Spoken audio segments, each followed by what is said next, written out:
Stop. Kung gusto mo nang sumuko, this is your sign.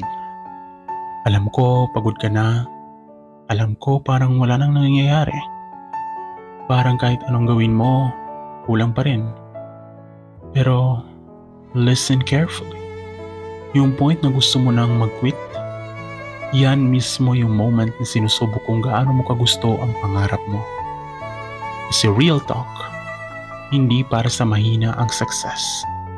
Para yan sa mga taong kahit pagod na, lumalaban pa rin.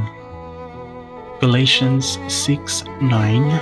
Do not grow weary, for in due time you will reap if you do not give up. Keyword, do not give up. Hindi ka aabot kung titigil ka ngayon.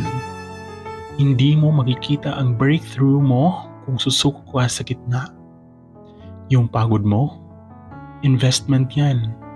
Yung hirap mo, party yan ng growth mo.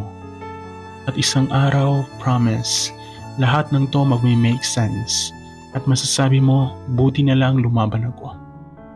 Kaya ngayon, kahit isang hakbang lang, go. Kahit mabagal, go. Basta huwag kang titigil.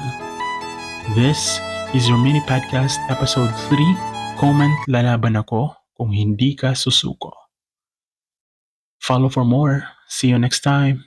Bye-bye.